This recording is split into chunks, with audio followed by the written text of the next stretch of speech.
Olá, você que me assiste em mais uma aula da Escola Bíblica Dominical da classe Deus Conosco, da Primeira Igreja Batista do Brás. Novamente uma alegria estar aqui com você para a gente conversar um pouquinho, para a gente refletir um pouquinho a respeito da Bíblia, dos Evangelhos, enfim, da Palavra do Senhor, daquilo que o Senhor tem para nos comunicar e aquilo que o Senhor tem para nos ensinar. E aí, lembrando, a gente está acompanhando o plano de leitura da Bíblia em um ano. Nós já encerramos aí o Antigo Testamento há algumas semanas e nós já estamos aí no estudo dos 4 Evangelhos, e essa presente aula é exatamente para falar do 4º Evangelho, o Evangelho de João. E a gente então, com esse estudo, a gente fecha o estudo dos Evangelhos para depois, na próxima aula, na aula seguinte, a gente já ir para o livro histórico do Novo Testamento, que é o livro de Atos dos Apóstolos, escrito pelo também evangelista Lucas, o médico amado. Mas, nesse momento, nessa oportunidade aqui, eu convido você para dar uma pausa nesse vídeo e orar. Se você ainda não fez isso, que você dê uma pausa nesse vídeo e faça uma oração pedindo a orientação do Senhor, para que Ele possa abrir a nossa mente, o nosso coração, a fim de que nós possamos aprender da sua palavra, da palavra que é viva e eficaz na nossa vida, e que ela seja realmente e sempre eficaz, e que esse estudo realmente ele vá no sentido de nos edificar. Convido você a fazer isso nesse momento, então, a orar, se você ainda não orou. Muito bem, então vamos, sem grandes delongas, vamos aqui para o estudo do Evangelho de João. E aqui a gente propôs aqui esse título, né, o Evangelho do Filho de Deus. João, então, o 4º Evangelho, a gente propõe esse título, Evangelho do Filho de Deus. E agora que a gente está, então, fechando o estudo dos Evangelhos, a gente pode, então, fazer um quadro, não um quadro, mas um panorama comparativo aí do que a gente colocou como título, né, nas nossas aulas a respeito dos Evangelhos. Você deve se lembrar, se você ainda não assistiu a aula sobre Mateus, que começou lá com o Reinaldo, né? O Reinaldo, ele lecionou a primeira parte do livro de Mateus, do Evangelho de Mateus, e lá a gente já falava a respeito do Evangelho de Mateus como sendo o Evangelho do Reino de Deus, né? Apresentando Jesus como o rei dos judeus, que estava esperado, que era esperado desde tempos ali, né, em que, digamos assim, com mais fervor essa espera, né, quando Israel e Judá, infelizmente, perderam a sua soberania, né? Então, a partir aí de Daniel, por exemplo, né, Daniel vai então profetizar a respeito do Messias. Ele vai falar, inclusive, lá no capítulo 7, a respeito do Filho do Homem que viria para reinar, que viria que todas as nações iriam se curvar perante esse Filho do Homem que viria, e esse Filho do Homem que a gente vai falar especialmente aí no Evangelho de Lucas, né? Mas então, esse rei, né? O Evangelho do Reino de Deus, e a gente quer falar muito a respeito disso em Mateus, né? Porque ele apresenta Jesus como sendo exatamente esse rei, né? Aquele que ocupa nesse momento, e que ocupa desde o momento em que ele foi entronizado, né? Ele ocupa então esse trono que foi estabelecido eternamente ali, quando Deus então fez aquela promessa a Davi, né? Então Mateus apresenta realmente Jesus como sendo aquele rei que os judeus esperavam. Por isso a gente diz também que Mateus é um livro que tem como grande público, né, o público-alvo é realmente judeu. O judeu, seja ele convertido ou ainda não convertido, mas é esse público que Mateus quis atingir. E aí, quando a gente vai para o 2º Evangelho, que é o Evangelho de Marcos, a gente vê Marcos apresentando Jesus como aquele servo sofredor, né? O Evangelho do servo sofredor. Se você assistiu essa aula, Se você não assistiu ainda, eu convido você a assistir, mas se você assistiu essa aula, você deve se lembrar que a gente colocou exatamente esse título, né? O Evangelho do Servo Sofredor, aquele servo sofredor de Isaías 53. E o Evangelho de Marcos, ele realmente ele traz essa imagem, quer dizer, traz esse perfil de Jesus, né? Jesus agindo e agindo para servir, né? É um evangelho de muita ação, de ação contínua ali, Jesus agindo a todo momento, Jesus indo para lá, indo para cá, e sempre no sentido de ser o servo, não no sentido de ser aquele que viria para ser servido, mas aquele que veio para servir. Quando a gente vai para o Evangelho de Lucas, a gente vê exatamente aí nas duas últimas aulas que a gente colocou o título da lição como o Evangelho do Filho do Homem. E a gente colocou o Evangelho do Filho do Homem porque realmente, além de Jesus ter falado isso várias vezes, né, que se identificando como Filho do Homem, e aí quando ele se identifica como Filho do Homem, ele faz menção exatamente às profecias, né, que fizeram menção a respeito do Messias, e especialmente aí em Daniel, como a gente disse no capítulo 7, né, que coloca o Messias como o Filho do Homem. Então, o Filho do Homem é um título exatamente, um título messiânico. É um título que identifica realmente aquele que haveria de vir, né, o Messias que haveria de vir, ele identifica como aquele Filho do Homem de Daniel capítulo 7. E Lucas, a gente coloca esse título, né, da lição como Evangelho do Filho do Homem, porque Lucas ele enfatiza muito essa questão do Filho do Homem, e ele enfatiza muito essa questão de Jesus ter sido exatamente homem. Ele é Deus, e a gente vai ver isso no Evangelho de João, né, o Evangelho do Filho de Deus, a gente vai falar sobre essa questão do Filho de Deus daqui a pouquinho, mas além de ele ser Filho de Deus, Lucas, ele coloca realmente, olha, Jesus ele foi homem, Jesus ele foi, ele é um em essência com Deus, mas ele era homem, ele veio em carne, e Lucas ele descreve isso de uma forma muito assintosa, né? Até mesmo por conta dele ser médico, né? Ele coloca até aquela questão ali de Jesus suar sangue, né? Lucas é o evangelista que fala a respeito disso. Nenhum dos outros evangelistas ele descreveu essa questão ali de Jesus orando lá no Getsemane e suando sangue, né? Então, ele enfatiza esses detalhes, né? E ele coloca realmente Jesus ali como sendo homem, Deus, plenamente Deus e plenamente homem. E daí a gente coloca então esse título na lição de Lucas como o Evangelho do Filho do Homem. E agora a gente vem para João, e aqui fechando, né? Só desculpe, antes de falar de João, a gente, só lembrando, Mateus, Marcos e Lucas são os evangelhos que a gente chama de evangelhos sinóticos, porque eles têm um plano de descrição, um plano narrativo, né, que é um paralelo ao outro, né, até mesmo porque Lucas e Mateus se basearam no Evangelho de Marcos para escreverem os seus evangelhos, né?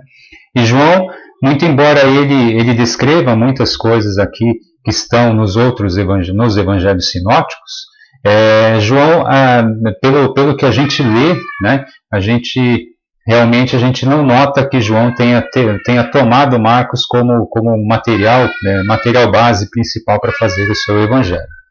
E isso, inclusive, é uma coisa que o distingue dos demais, dos três outros evangelhos, o evangelho de João, porque ele não segue o mesmo plano narrativo dos evangelhos ali de Mateus, Marcos e Lucas.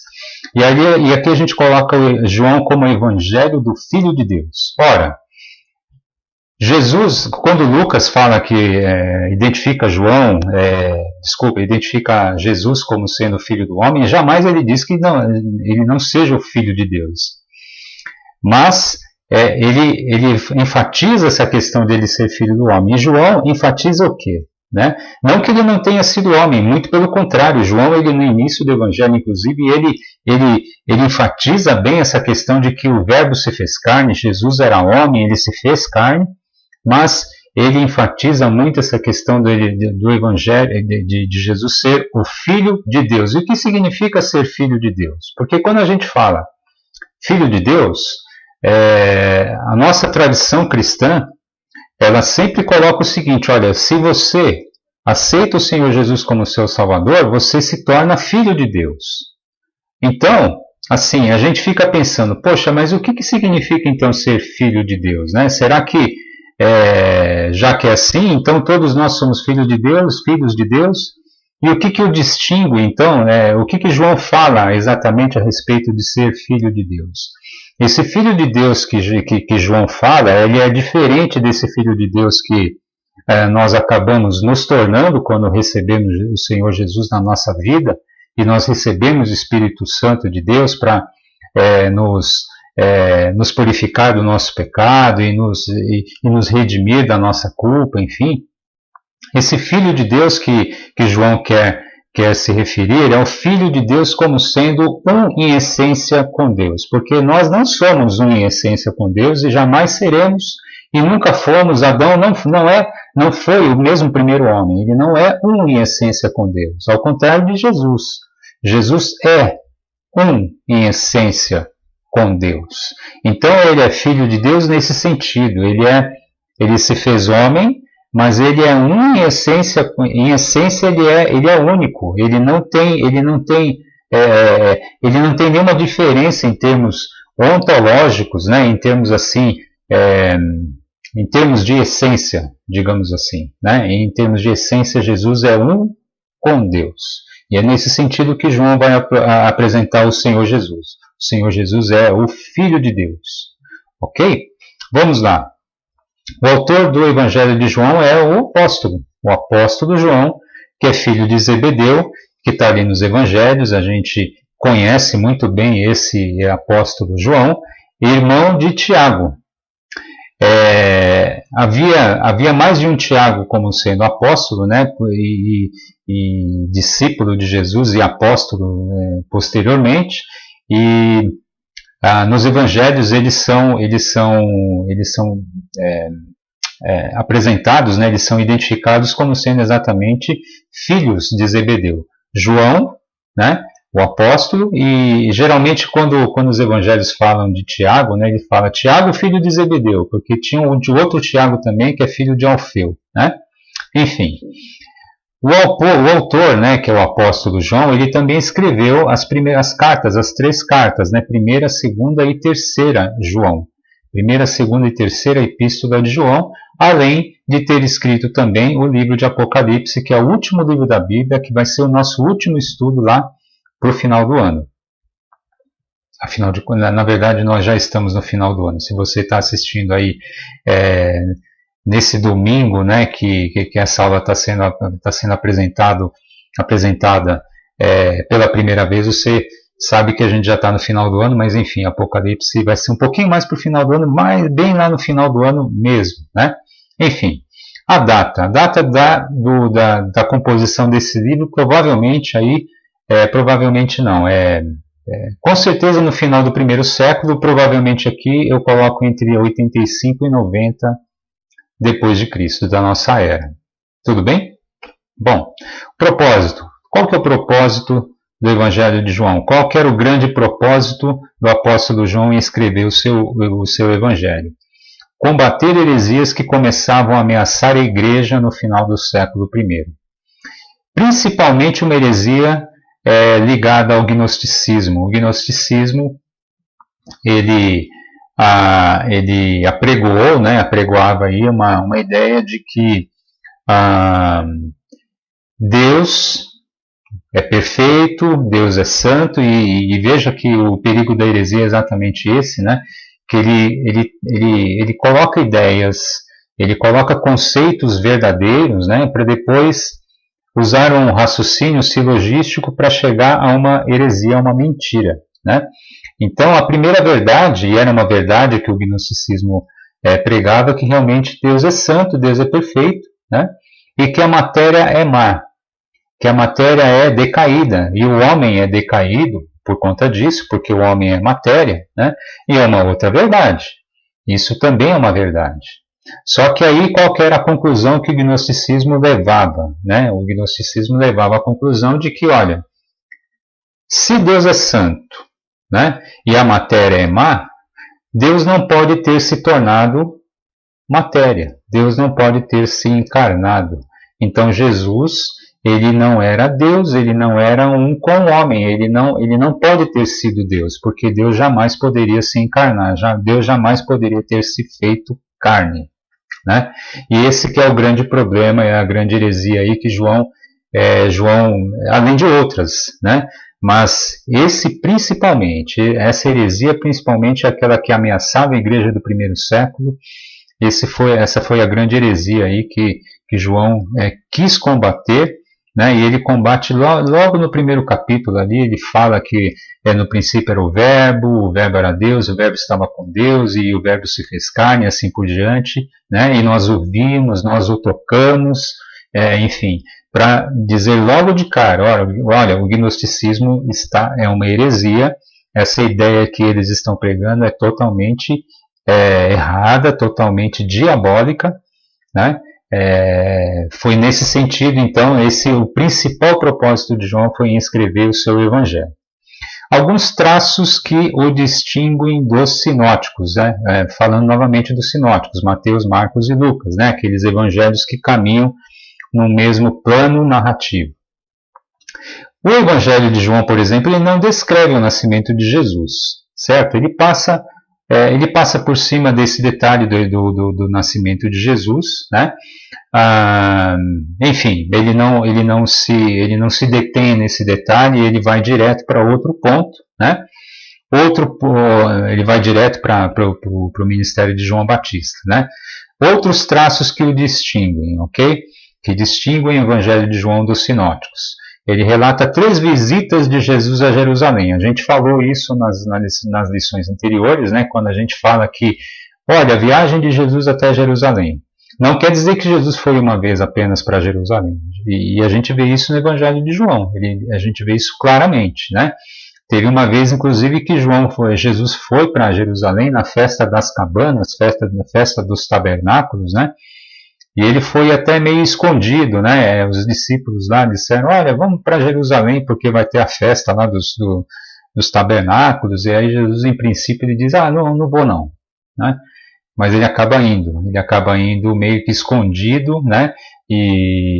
Só que escondido, Jesus nunca vai poder ficar escondido, né? Afinal de contas, ele já no seu ministério, no exercício do seu ministério, ele acaba se manifestando de alguma forma ali, ok? Relata também alguns milagres que não estão relatados ali nos livros sinóticos, que, por exemplo, o milagre das bodas de Caná, que a gente vai falar nessa aula, um destaque nesse relato, né, desse sinal, né, dos milagres, né, de um dos milagres que é o que ele fez nas bodas de Caná, e a ressurreição de Lázaro. Lázaro, um grande amigo de Jesus, né, que passou pela morte e foi ressuscitado por Jesus ali, e isso está relatado no Evangelho de João também.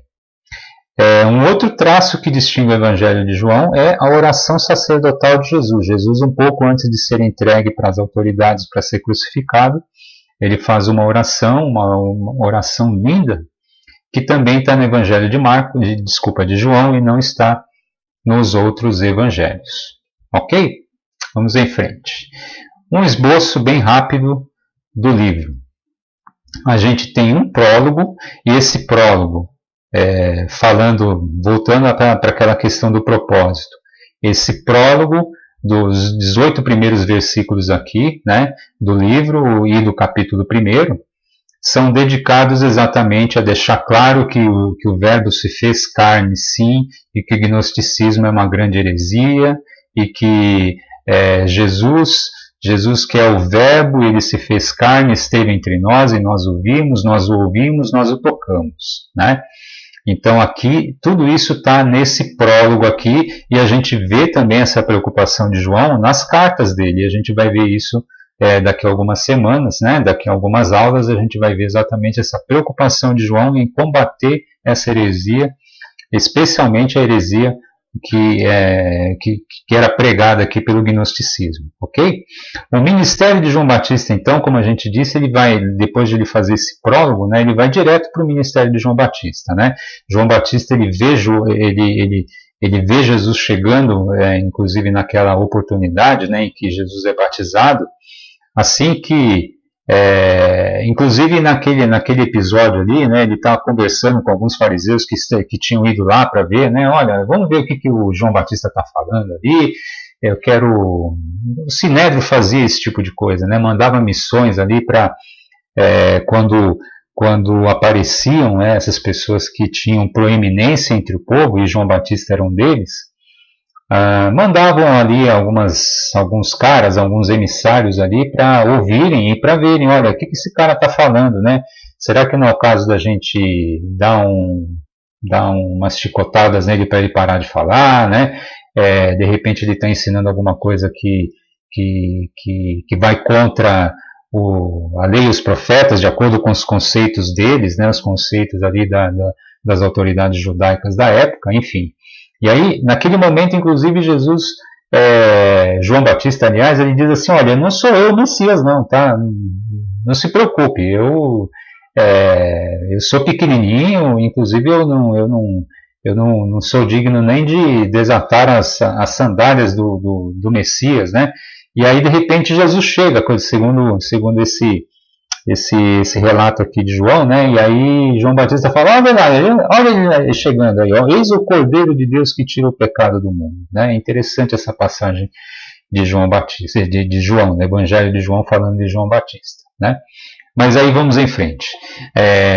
Jesus então inicia o seu ministério, a gente vê isso do capítulo 1, versículo 35 até o capítulo 3, né? Isso a terceira parte aqui, confronto com autoridades judaicas, que foi assim uma constante no ministério de Jesus, né? Jesus confrontando, né, os judeus ali com seus conceitos, né? As autoridades judaicas, especialmente os fariseus e os escribas, né? A gente vê isso no capítulo 4 até o capítulo 6. E sem nos esquecer, né, e aqui falando de autoridade judaica, não é que todas as autoridades judaicas estavam contra Jesus. Inclusive a gente vê um relato exatamente aqui que está só em João, né? Nicodemos, um fariseu, membro do Sinédrio, inclusive, né?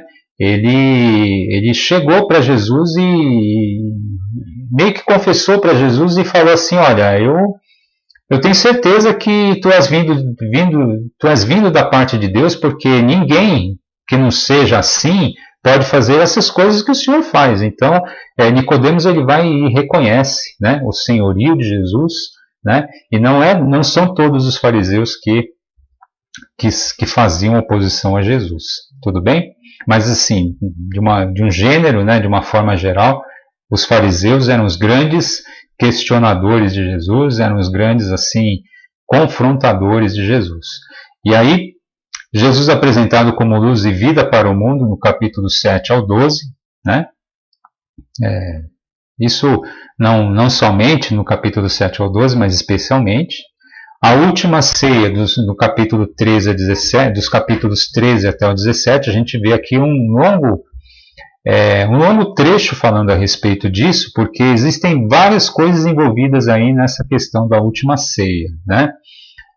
Vários discursos de Jesus, várias conversas, vários diálogos ali de Jesus aos seus discípulos, né? Falando inclusive que ele ia ser entregue, enfim. Então tem uma longa passagem aqui, né? Só falando da última ceia. E aí a gente vê nos capítulos 18 a 19 a prisão, julgamento, morte e sepultamento de Jesus, e depois finalmente a ressurreição dele no capítulo 20, dos capítulos 20 até o versículo 23 do capítulo 21. E a gente tem um epílogo aqui de 2 versículos, né? em que João então dá um fecho aqui para o seu evangelho. Tudo bem, isso é um esboço muito rápido, muito panorâmico realmente, tá? A respeito desse grande evangelho, o evangelho de João. Vamos lá para alguns destaques então, eu quero ir um pouco mais rápido aqui para a gente não se alongar muito na aula, muito embora as aulas acabem ficando alongadas, né? Eu quero falar a respeito, eu coloquei errado aqui, tá? Ah, não, desculpa, é isso mesmo. É o capítulo 2, versículos 1 a 11, que é o primeiro sinal de Jesus. Primeiro, e aqui eu vou falar de sinal exatamente da maneira que João descreve, ok? Que exatamente são as bodas de Caná da Galileia. Vamos ler então, eu convido você para abrir o seu evangelho, abrir a sua Bíblia no capítulo 2 do evangelho de João. A gente vai ler os 11 primeiros versículos. 3 dias depois houve um casamento em Caná da Galileia, achando-se ali a mãe de Jesus. Jesus também foi convidado com seus discípulos para o casamento. Tendo acabado o vinho, a mãe de Jesus lhe disse: eles não têm mais vinho. Deixa eu fazer um parênteses aqui. Parece que Maria tinha algum tipo de responsabilidade nessa festa, né? Parece que ela estava ajudando de alguma forma, ou ela era uma pessoa, ou então ela era uma pessoa muito próxima dos noivos, enfim. E acabar o vinho na festa era uma coisa assim que trazia um certo embaraço, né? Por conta disso, né? Até para a tradição ali da época, né? A gente tem que entender um pouquinho o contexto, né? A gente não tem tempo de falar muito de tudo que está envolvido numa festa de casamento daquele tempo, né? Mas só dando algumas pinceladas, né? Acabar o vinho era uma coisa meio chata, né? Era uma coisa assim que trazia um certo desconforto ali para o casal ali, para aqueles que estavam celebrando o casamento, né? Enfim, os noivos, né? E também para os seus familiares. Então, por conta disso, Maria vai até o Senhor Jesus e diz: olha, acabou o vinho. E aí vamos lá para o versículo 4. Mas Jesus lhe disse: mulher, que tenho eu contigo? Ainda não é chegada a minha hora. Duas coisas bem rápidas aqui que eu quero dizer. Jesus não foi mal educado com Maria, tá? Chamando assim: mulher, que tenho eu contigo? Né? Parece até que ele foi desrespeitoso, né? Mas a gente, na verdade, tá?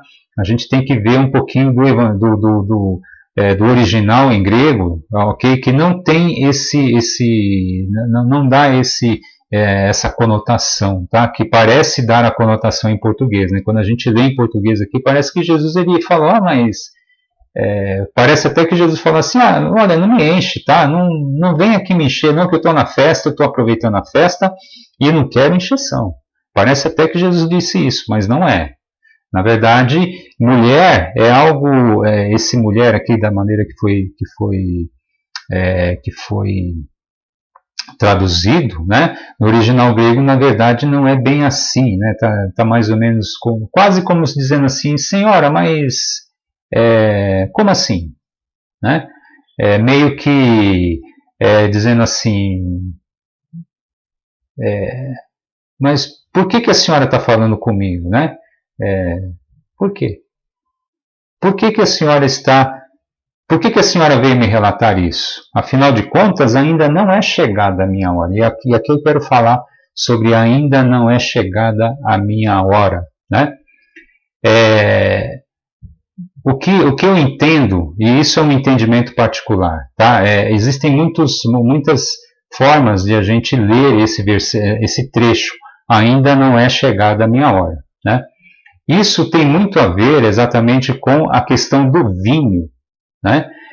Quando Jesus ele vai falar a respeito da sua morte, né? E quando ele vai falar com os discípulos, né? Quando ele diz para os discípulos, inclusive, que quem não comer da minha carne e não beber do meu sangue, né? Jamais terá parte comigo.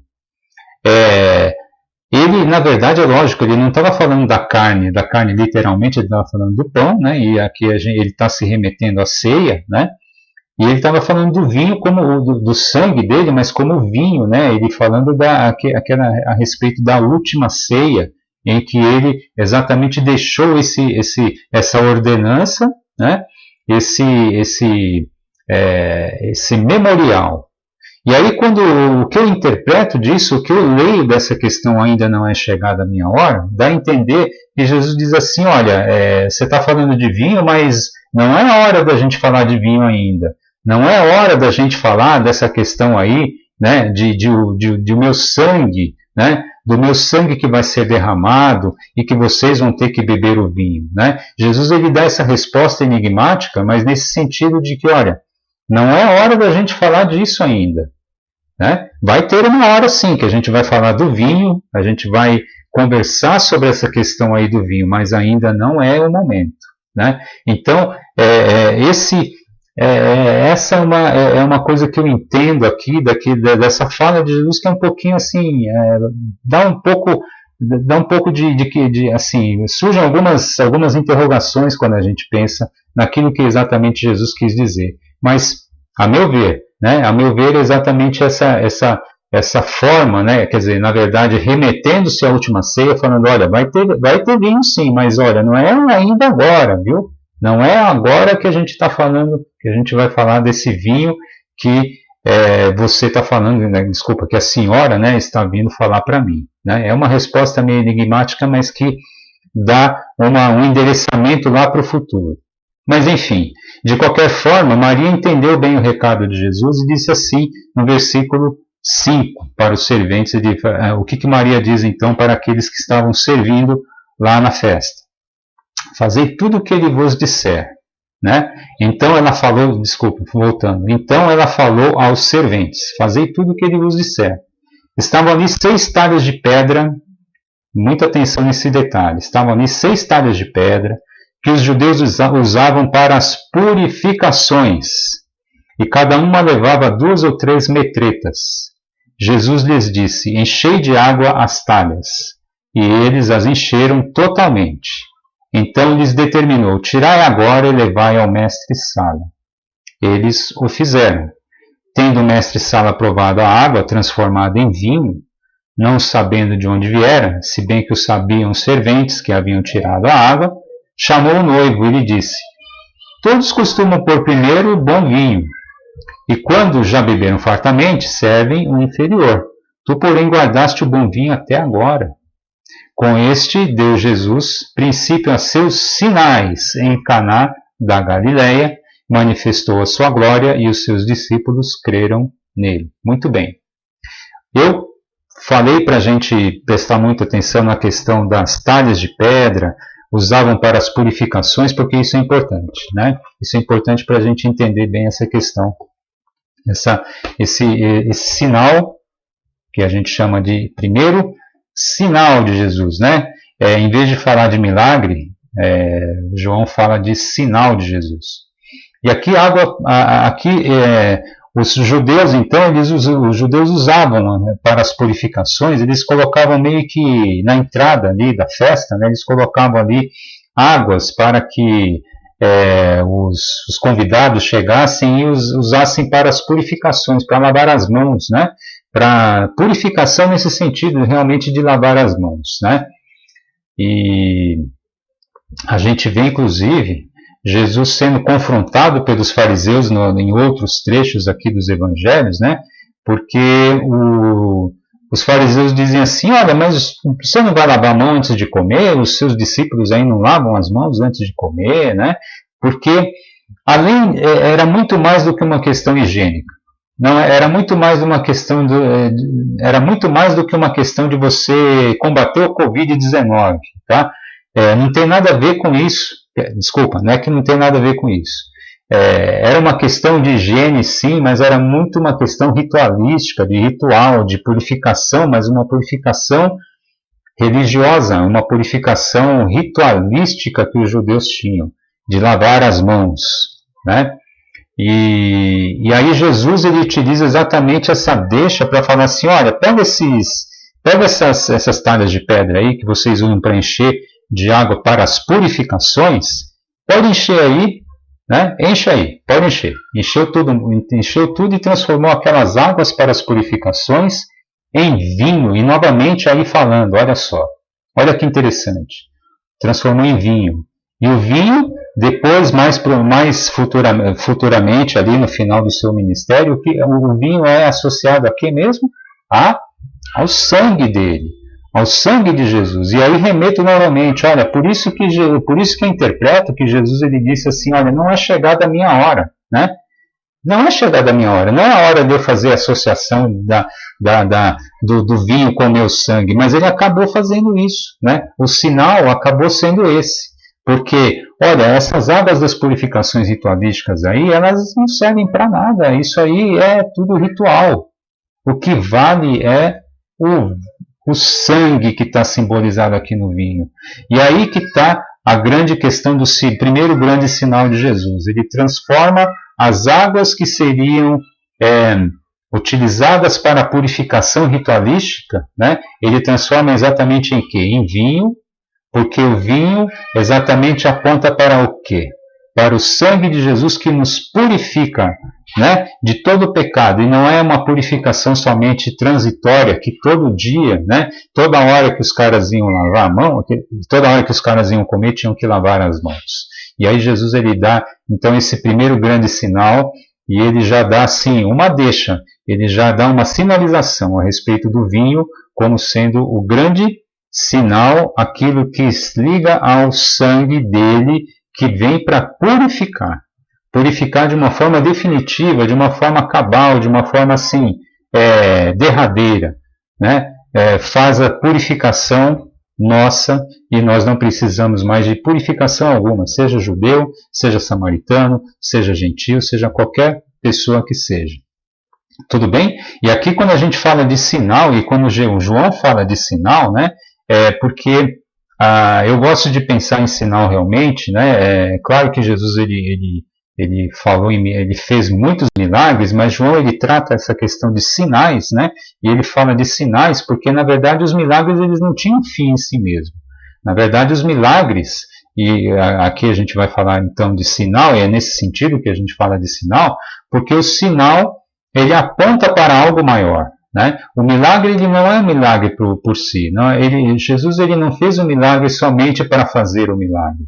Ele fez o milagre, ele fez os milagres, né, para que isso sinalizasse para a pessoa messiânica dele. Né? Para que isso sinalizasse e apontasse para a verdade mais profunda, que ele é o Filho de Deus. E aqui vou falar Filho de Deus, né, porque é assim que João nos apresenta o Senhor Jesus. Tudo bem? Esse então foi o primeiro sinal de Jesus e aqui um destaque aqui que eu faço nessa passagem das bodas de Caná. Vamos lá para João 4, 39 a 42. Aqui é uma passagem muito interessante, né? Que se seguiu à conversa de Jesus ali com a mulher samaritana. Essa é uma passagem muito famosa. Eu creio que deva estar muito fresco na sua memória, né? Que você acabou de ler. Jesus então conversa com uma mulher samaritana, mas vamos ler então a primeira passagem para a gente falar sobre todo esse contexto aqui de Jesus ali falando com os samaritanos. Capítulo 4, versículo 39 até o versículo 42. Muitos samaritanos daquela cidade creram nele, em virtude do testemunho da mulher. Qual mulher? A mulher com quem Jesus conversou, a mulher samaritana que estava ali no poço, né? Que anunciara. Ele me disse tudo quanto tenho feito. Vindo, pois, os samaritanos ter com Jesus, pediam-lhe que permanecesse com eles. E aqui quero chamar muita atenção, a sua atenção, ok? E ficou ali 2 dias. Onde que eles estavam mesmo? No território samaritano. Eles estavam numa cidade chamada Sicar, né? Está aqui no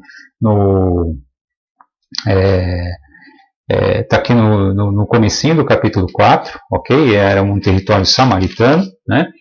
E os samaritanos eles foram lá e então pediu para Jesus ficar com eles e ele ficou ali 2 dias. Muitos outros creram nele por causa da sua palavra e diziam à mulher: já agora não é pelo que disseste que nós cremos, mas porque nós mesmos temos ouvido e sabemos que este é verdadeiramente o Salvador do mundo. interessante, essa passagem é extremamente interessante, né? Mas antes, vamos dar um contexto aqui do que aconteceu antes, né? Do que aconteceu um pouco antes de tudo isso que está descrito aqui nos versículos 39 a 42 do capítulo 4. O que João descreve então é que Jesus chegou, ele tinha que ele tinha que voltar ali ele estava na Judéia, na verdade, né? Ele estava na Judéia ali, ele queria subir de volta ali para Galiléia, subindo para o norte, né? Isso que eu quero dizer.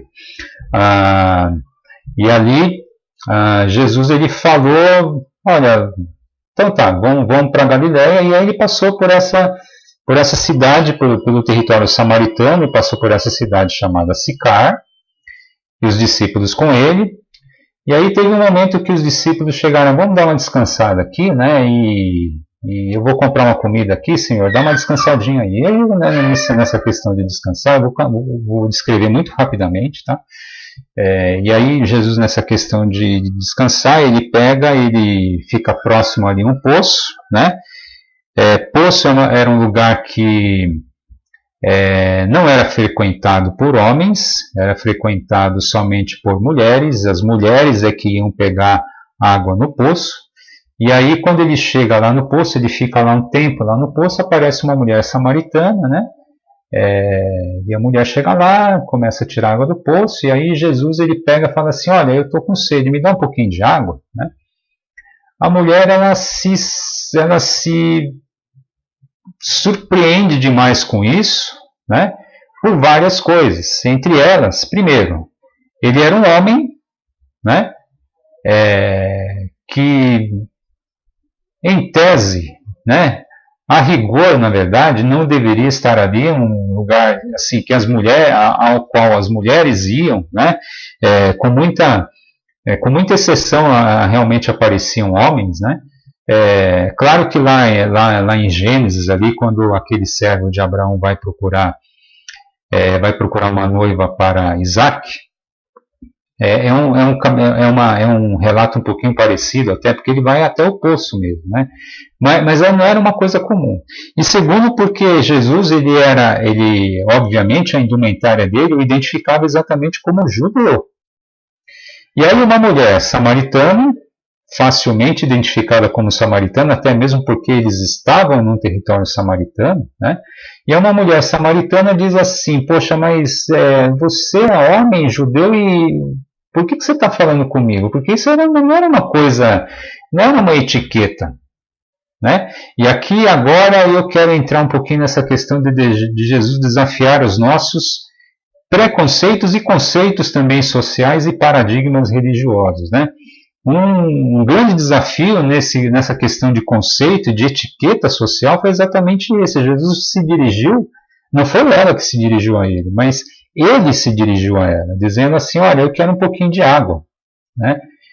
E aí, mais uma vez dizendo, a mulher se surpreende, não se surpreende por pouco, não se surpreende muito, né? Fala, olha, mas o senhor é homem, e ainda por cima é judeu, né? O que o senhor está falando comigo? Eu estou achando esquisita essa história, né? É muito estranho isso. E aí, papo vai, papo vem, Jesus começa a conversar, fala a respeito da água, olha, se você soubesse quem eu sou, né? Você me pediria água, e essa água viva que eu dou, né? Essa água viva que eu tenho, se você beber, você nunca mais vai ter sede, né? E aí a mulher diz, poxa, é mesmo? Então eu quero essa água aí. E aí começam a conversar, e aí Jesus começa a dar detalhes a respeito da própria vida dessa mulher samaritana. Fala, por exemplo, que ela não tem marido, que ela já teve 5 maridos, isso está lá no versículo 19, né? Porque 5 maridos já tiveste, esse que agora tens não é teu marido, né? É interessante como esse diálogo se desenvolve, né? E aí essa mulher samaritana vai falar, poxa, mas então eu vejo que tu és profeta, né? Você não é qualquer pessoa, não, né? E aí Jesus ele vai falando, e aí ela fala assim, olha, eu sei que que há de vir o Messias, o chamado Cristo, né? Quando ele vier nos anunciar todas essas coisas. Eles estavam falando a respeito de adoração a Deus, né? A respeito de como se deve adorar. E aí quando ela diz exatamente isso, olha, há de vir o Messias, né? Que há de vir, chamado Cristo, quando ele vier nos anunciará todas essas coisas, né? Isso está no capítulo 4, versículo 25, se você quiser acompanhar, está exatamente ali. Aí no versículo 26, o Senhor diz assim, o que o Senhor diz? Eu o sou, eu que falo contigo. Olha que interessante, né? Assim, eu o sou. Eu quero que você guarde esse eu o sou, daqui a pouco a gente vai falar novamente sobre eu o sou, ok? Eu o sou. Este que fala contigo, eu que estou falando com você, sou esse Messias aí. A mulher deve ter quase caído de costas, né? Ou então deve ter falado assim, mas o que é isso, né? Conta outra, o que é isso? Veja só, vamos com calma. Eu sei que você falou um monte de coisa a meu respeito aí, mas vamos com calma, né?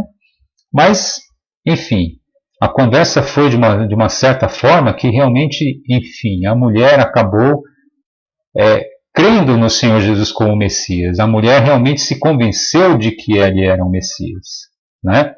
E aí quando os discípulos chegaram, e aqui a gente vê no versículos 27 até o 30, né? Aí os discípulos chegaram, e aí os discípulos chegaram assim e viram o Senhor Jesus conversando com essa mulher samaritana, e veja, os caras estranharam. Assim como a mulher samaritana estranhou, os caras estranharam também. Falaram, o que será que aconteceu? Será que o Senhor está bem? Né? Deve ter alguma coisa errada com o Senhor Jesus, com o nosso mestre, porque, poxa, ele está conversando com uma mulher. O Pedro, sei lá, o João falando, está conversando com a mulher. E aí chega um outro lá, o Tiago, sei lá quem, né? O Mateus, não sei quem, fala assim, e não é só mulher não, essa mulher é samaritana, né? A mulher, e a mulher samaritana. E os caras ficam cochichando ali, vejam só que diz aqui, ó, aqui, versículo 27, né? Nesse ponto chegaram os seus discípulos e se admiraram. E se admiraram aqui, eu vou realmente admirar meio que quase criticando, tá? É meio que dizendo assim, o quê? O que é isso? É como torcendo o nariz, tá? Todavia, admiraram de que estivesse falando com uma mulher, e não é só uma mulher samaritana. Todavia, nenhum lhe disse, que perguntas? Ou por que fala com elas? Por que falas com ela? Desculpa, por que falas com ela? E aqui, deixa eu falar um pouquinho sobre essa questão dos samaritanos, ok? Lá em 2 Reis, capítulo 17, uma boa parte do capítulo 17, né? Especialmente aqui no capítulo 17, versículo 34, o autor aqui de Reis, ele vai dedicar uma boa parte do capítulo aqui 17, uma boa parte naquele tempo não tinha capítulo, mas enfim, ele dedica muitas linhas aqui para explicar exatamente a questão dos samaritanos. Ok? E aqui eu coloquei especialmente o capítulo 17, versículo 34, que eu quero ler com você para a gente entender direitinho essa questão dos samaritanos aqui e por que isso é importante a gente ler, tá? Capítulo 17, versículo 34 de 2 Reis, eu convido você a ler também. Veja só, diz assim, até o dia de hoje, autor de 2 Reis dizendo isso, tá? Quem faz isso? Fazem os samaritanos, segundo os antigos costumes. Não temem o Senhor, não fazem segundo os seus estatutos e juízos, nem segundo a lei e o mandamento que o Senhor prescreveu aos filhos de Jacó, a quem deu o nome de Israel. Veja, aqui está explicando exatamente a questão ali da Assíria, né? Como a Assíria tomou o reino do norte e como ele espalhou judeu para lá, não vou falar judeu, israelita para lá e espalhou o egípcio para cá também. Enfim, ele fez uma mistura ali naquele território ali, que depois a gente acabou tomando, né, o território todo como sendo Samaria, né? mas na verdade Samaria era uma cidade ali, era a capital do Reino do Norte, mas depois virou tudo Samaria, enfim. Para dizer o seguinte, que os samaritanos eram os caras idólatras, os caras enfim, os samaritanos viraram pagãos, basicamente viraram cães, porque é assim que o judeu trata o gentio. Na verdade, o samaritano era até tratado de uma forma até um pouco pior do que um gentio, ok?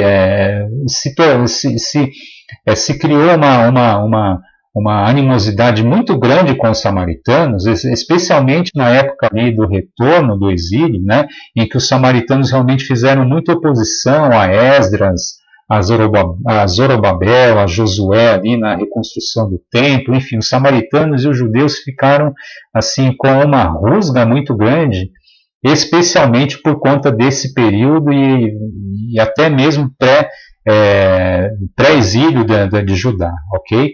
Mas enfim, o samaritano para o judeu era um cara sujo, um cara escória, né? É um cara com quem você não deveria se misturar, é um cara assim, olha, é aquela coisa que a gente já falou. Se você está andando nessa calçada aqui, o judeu ali, o judeu ali andando numa determinada calçada ali, ele vê um samaritano lá longe, ele vai lá e atravessa a rua para não cruzar com o samaritano, esse samaritano é fedido, enfim, é tudo isso, tá? Eu estou sendo um pouquinho, até talvez usando palavras um pouquinho fortes, né?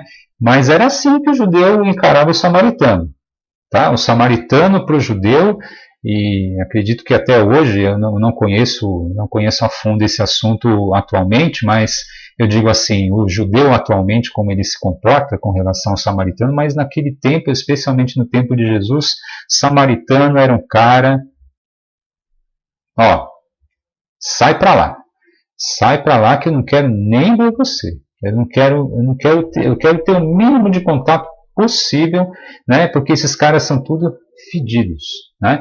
Esses caras aí são tudo pecadores, esses caras são pagãos, esses caras acendem vela para santo não sei o que lá, entendeu? Eu tô dando algumas figuras aqui para você entender bem exatamente o que era o samaritano para o judeu. E aí acontece tudo isso, né? Acontece tudo isso aqui, e aí os judeus, então, voltando, né? Os discípulos ficaram um acotovelando o outro ali, ficaram cutucando o outro ali, falando, poxa, né? Falando com uma fedida aí, né? Com uma samaritana, que é isso? Que coisa absurda, né? Mas eles só cochichando. E aí, a mulher samaritana, ela volta lá para a cidade, ela volta ali para a cidade, exatamente, né? Para onde ela morava, né? Para a vila ali, para o povoado onde ela morava, e conta para todo mundo a conversa que teve com Jesus, né? E olha, eu encontrei alguém ali que, olha, eu acho que é o Messias, hein? E aí os caras, é mesmo? Poxa, quem é? Aí falam com Jesus e a gente vem exatamente para esse trecho que a gente está falando aqui do capítulo 4, 39 a 42. E foram muitos samaritanos falaram com Jesus e Jesus foi lá, né? Óbvio, né? Jesus exatamente, ele deu uma explicação aqui, né? Dos versículos 31 até o 37, né? Ele fala da ceifa e os ceifeiros, ele fala assim, exatamente o que, né? Porque os discípulos falaram assim, olha, Senhor, a gente trouxe a comida aqui, o Senhor não vai comer? Não, come. Ele falou, não, eu tenho coisa mais importante para fazer. E aí ele foi falar exatamente com os samaritanos. E os samaritanos ficaram maravilhados, né, com o Senhor Jesus. E óbvio, eles estavam na frente do Senhor, né? Que coisa maravilhosa estar na frente do Senhor. Você já imaginou uma coisa dessa? Você está de frente com o Criador dos céus e da terra? Você está de frente com o Criador de todas as coisas, o Criador e que tem todo o poder sobre tudo, né? E os caras, obviamente, todo mundo que chegava perto dele ficava maravilhado. E aí, enfim, os samaritanos creram nele e falaram o quê? Olha, fica mais aqui com a gente, não vai embora não, fica aqui com a gente. Aí o que o Senhor Jesus faz? Assim, com certeza para a tristeza dos discípulos, né? Muito mais do que tristeza, mas para para o lamento dos discípulos, ele ficou ali quantos dias mesmo? No capítulo 4, versículo 40, ele fica 2 dias ali naquele território samaritano. Eu fico imaginando o que os discípulos pensaram. Falou, o que, Senhor? Mestre, pensa bem, mestre, o que é isso? A gente vai ficar 2 dias aqui no meio dos porcos? A gente vai ficar comendo lavagem aqui? Porque era assim que o judeu pensava, olha, não é brincadeira, isso aqui não está escrito, mas óbvio, né? Não precisa nem estar escrito, mas nas entrelinhas ali, aquele judeu, um judeu que lesse o Evangelho de João aqui, nesse momento aqui, o cara acho que torcia o nariz, falando, os caras ficaram 2 dias lá com os samaritanos, como é que pode uma coisa dessa? Ficaram no meio da lavagem dos porcos, né? Onde é que os caras dormiram? Os caras tiveram que comer a comida deles? Ou os caras fizeram, enfim, o que os caras fizeram, né? Sei lá, ficaram hospedados ali, ficaram deitados ali na cama fedida deles, porque era assim, ok? Mas Jesus, ele veio exatamente para desafiar os nossos conceitos sociais, os nossos paradigmas religiosos e todos os nossos preconceitos também, todos os nossos preconceitos. A gente tem que tomar muito cuidado com essa questão, né? A gente tem que realmente se colocar aos pés do Senhor Jesus, porque o Senhor Jesus, ele não veio para os sãos, ele não veio para as famílias bonitinhas, as famílias santinhas, né? Desculpa, tá? Eu tô até usando um pouco uma ironia um pouquinho áspera, mas o Senhor Jesus ele tratava os fariseus dessa forma, né? Os médicos, os sãos não precisam de médico. Quem precisa de médico é o doente. Mas isso de uma forma muito irônica, falando assim, você que é fariseu, você não está doente? Então tá bom, você não precisa de mim, né? Você acha que você não precisa de mim. Porque você já está limpo, você é santo, você é perfeito, então você não precisa. Eu vim aqui para salvar aqueles que são pecadores, aqueles que precisam de cura. E quem é que não precisa de cura? Todos precisamos de cura. Então a gente precisa de tomar cuidado com os nossos preconceitos, os nossos conceitos sociais, os nossos paradigmas religiosos também, que são coisas que constroem barreiras e constroem muros, e muitas vezes são muros intransponíveis e que a gente acaba se vendo dentro de uma grande hipocrisia.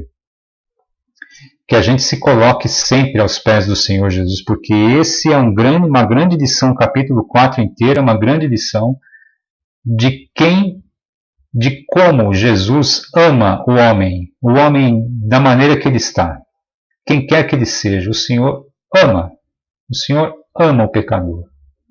Eu fico aqui pensando, por exemplo, na história de Zaqueu, não está aqui no Evangelho de João, está lá no Evangelho de Lucas, né? Eu fico pensando em Zaqueu, por exemplo. Eu estou me colocando aqui nesse lugar aqui do preconceituoso e do cara paradigmático, né? O cara cheio de paradigma religioso. Eu fico pensando no Zaqueu, e desculpe eu usar um exemplo concreto disso, tá? Mas eu fico imaginando o Lula, por exemplo, lá em cima da árvore, como sendo Zaqueu.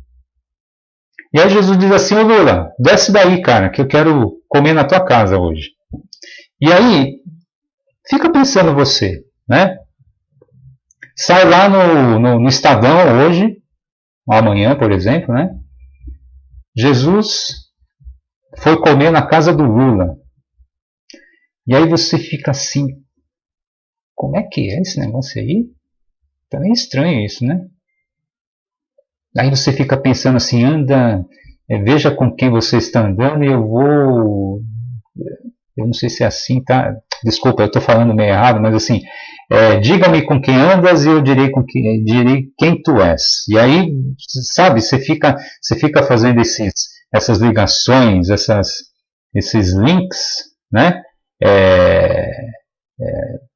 Cheio de preconceitos, carregado de conceitos prévios e preconceitos, né? Para começar a rotular fatos e rotular pessoas. E o Senhor Jesus, ele é contra tudo isso, e ele veio exatamente para destruir todas essas coisas.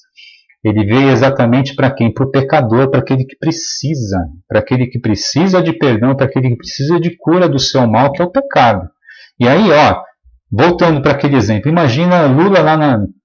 Ele não é muito alto mesmo, né? Eu não sei quanto que ele mede, eu acho que ele não é muito alto. Mas enfim, acho que ele não é tão baixinho quanto o Zaqueu também. Mas Zaqueu lá em cima da árvore, Jesus, imagina naquela época, os discípulos também devem ter pensado, Senhor, não vai fazer isso, né, Senhor? O Senhor não vai falar, não vai lá na casa do Zaqueu, né? Não é possível que o Senhor vai fazer isso. Tudo fora. Os discípulos, né? E imagina a gente também falando, mas Senhor, o Senhor vai lá na casa do Lula, o que é isso, Senhor? Onde o Senhor está com a cabeça? É isso. O Senhor Jesus é aquele que desafia os nossos preconceitos, porque ele é assim, ele veio para quem está doente. Então, que nós não sejamos assim, esses preconceituosos como os judeus eram, né? Todo mundo tem preconceito, todo mundo tem. E todo mundo tem conceitos pré-definidos, conceitos sociais pré-definidos e alguns paradigmas. Isso é quase que inevitável, mas a gente tem que colocar isso aos pés de Jesus e a gente tem que pedir para o Senhor Jesus para a gente vencer essas barreiras. Porque não é isso que o Senhor quer de nós. O Senhor não quer que nós construamos barreiras, o Senhor quer que nós destruamos as barreiras. É isso que o Senhor quer de nós. O Senhor... É claro que a gente não está falando aqui do escarnecedor, ok? Não estou falando do escarnecedor, não estou falando do cara que, enfim, você sabe o que eu quero dizer. A gente não está falando do escarnecedor, né? A gente está falando das pessoas que precisam, as pessoas que vivem em conflitos, as pessoas que muitas vezes elas são rotuladas por nós como grandes pecadores e grandes escória, são da escória da sociedade, mas essas pessoas muitas vezes elas estão vivendo conflitos e estão sedentas pela água viva que o Senhor Jesus pode dar. Ok? Vamos tomar muito cuidado com essa questão do preconceito. O último destaque que eu quero fazer, desculpe o tempo, mas vamos lá para João 18, versículos 1 a 9, né? Eu quero ler rapidamente, eu quero fechar então a aula rapidamente para a gente falar a respeito desse episódio que é muito interessante. O sou eu proferido por Jesus. Vamos lá para o capítulo então 18, versículos 1 a 9. Tendo Jesus dito estas palavras, saiu juntamente com seus discípulos para o outro lado do ribeiro Cedron, onde havia um jardim, e aí entrou com eles. E Judas, esse jardim é o jardim de Getsemane, ok? E Judas, o traidor, também conhecia aquele lugar, porque Jesus ali estivera muitas vezes com seus discípulos. Tendo, pois, Judas recebido a escolta, e dos principais sacerdotes e dos fariseus alguns guardas, chegou a este lugar com lanternas, tochas e armas.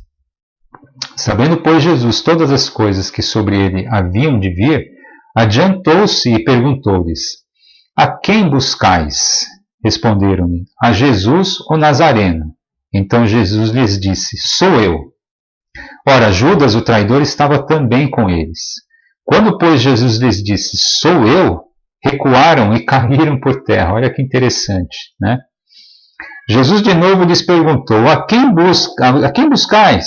Responderam: A Jesus, o Nazareno. Mas os caras já falaram assim com um pouquinho de medo, né? Porque, olha, a gente está buscando Jesus, o Nazareno, tá? Então lhes disse Jesus: Já vos declarei que sou eu. Se é a mim, pois, que buscais, deixai ir estes, para se cumprir a palavra que dissera: Não perdi nenhum dos que me deste. Olha que interessante, né? Eu quero dar esse destaque para você, né? O sou eu proferido por Jesus. E é interessante que esse sou eu proferido por Jesus aqui, dependendo de como Jesus profere esse sou eu, acontecem coisas diferentes, né? Porque você se lembra, agora há pouco a gente falou da mulher samaritana, né? Porque quando a mulher samaritana estava falando, olha, vai vir aqui o Messias, tal, e aí Jesus ele fala assim, olha, eu sou esse cara que você está falando, né?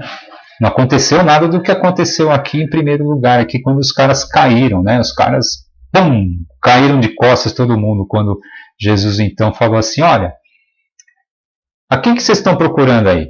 Aí os caras falam, a gente está procurando Jesus o Nazareno. Os caras chegaram assim, falando meio que grosso, né?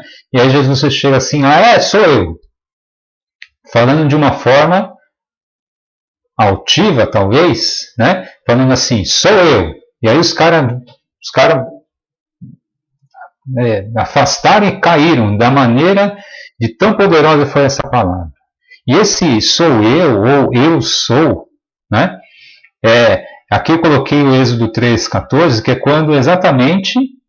quando Moisés, quando Deus aparece para Moisés ali no meio da sarça ardente, né?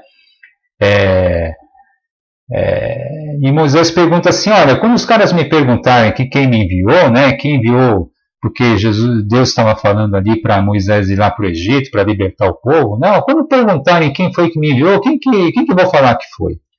E aí Deus fala o que exatamente? Eu sou o que sou, ou eu sou, mandei você. Eu sou está mandando falar todas essas coisas. Então esse eu sou é nome do Senhor, é uma coisa extremamente forte, fortíssima, né? E certamente quando Deus falou eu sou para Moisés, Moisés deve ter tremido também na base, né? Porque esse eu sou é uma coisa extremamente magnífica, né? E aí quando Jesus ele fala a primeira vez, eu sou, certamente ele chega assim, sou eu!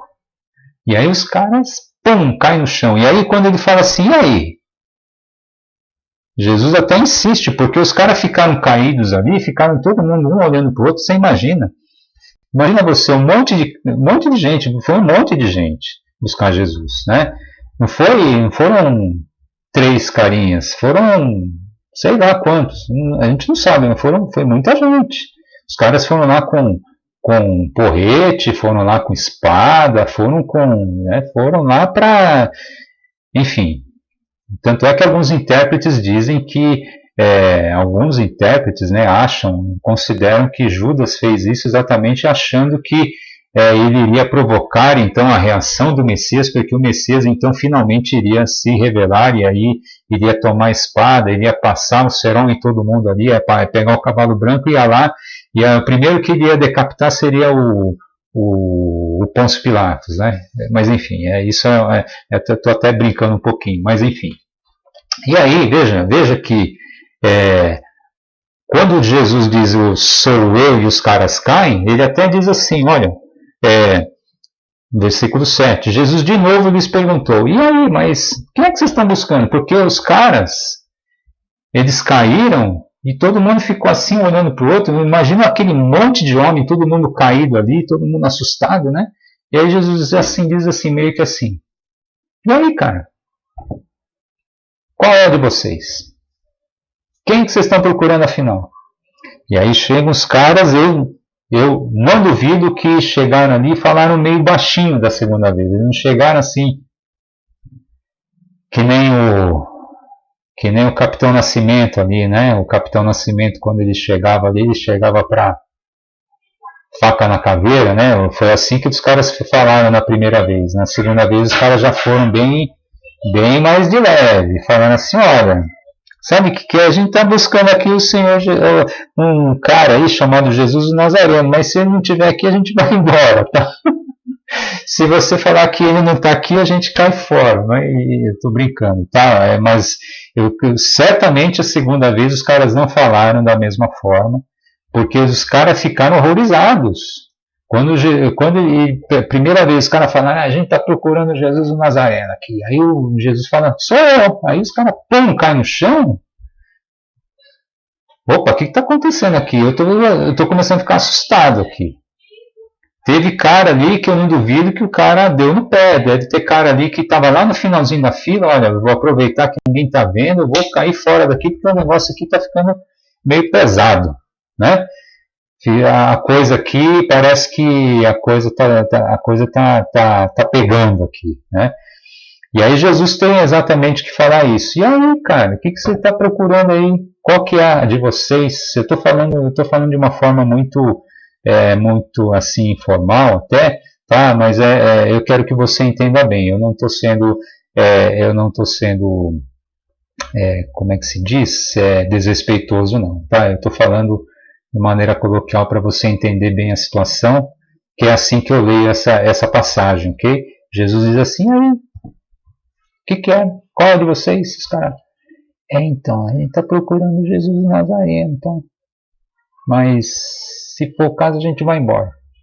Jesus fala, não, sou eu, pode vir, me pega, mas deixa todo mundo ir, tá? Os meus discípulos, esses 12 que estão comigo aqui, ou esses 11, porque eu já não sei onde estava Judas, mas enfim, ó, todo mundo que está aqui comigo está livre. Quer me pegar, pode pegar. E aí os caras meio com medo. Os caras estavam com medo, assim. Pode pegar, vem aqui, ó. Você não quer colocar o gêmeo? Nos outros evangelhos ali diz, né? Olha, eu estava aqui no templo a todo momento ali, vocês não me prenderam, agora vocês vêm com porrete, vêm com espada para me pegar? Mas pode vir. Ele deu aqui o braço ali para ser algemado, né? A gema, mas enfim, para prender, enfim. E aí aconteceu isso. Mas o que eu quero chamar a atenção de vocês, né? É essa do eu sou, o sou eu. E como era diferente quando Jesus falava o eu sou, como foi diferente o eu sou que Jesus usou para aquela mulher samaritana, aquele eu sou amoroso, e esse eu sou aqui dando uma bronca nos caras, né? Esse sou eu aqui, eu falo sou eu. E os caras, pum, caem no chão, né? Que interessante isso. Que interessante esse sou eu, né? Esse sou eu de Jesus ali, esse sou eu, ou esse eu sou de Jesus quando nós nos achegamos a Ele em humildade, em reverência, em contrição, né? Com o coração contrito, a gente chega a Ele com sinceridade e Ele diz assim, eu sou o Senhor que pode te dar a vida e te dar águas vivas, te redimir do teu pecado e te dar uma nova vida. Né? E é de tão diferente de quando alguém chega, desafia a autoridade do Senhor e ele fala assim, ó, deixa eu te avisar, sou eu sou. E quando isso acontece, o que acontece? Os caras afastam e, pum, cai de costas, né? Que maravilhosa essa palavra do Senhor, né? Que lições, que grandes e preciosas lições a gente pode tirar. E eu convido você para fazer essas reflexões, né? E qualquer pergunta, qualquer observação que você tenha, você fique muito à vontade para se manifestar de alguma forma nas redes sociais aí, no Facebook, né? De alguma forma que você queira fazer isso, queira questionar, queira discordar de alguma coisa também, mas, enfim, essa palavra do Senhor é uma palavra maravilhosa, uma palavra que traz vida sempre que nós nos achegamos a ela, né?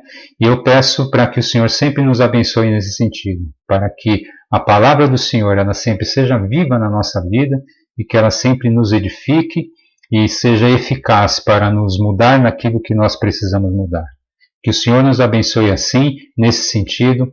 Um grande abraço para você, até a próxima aula.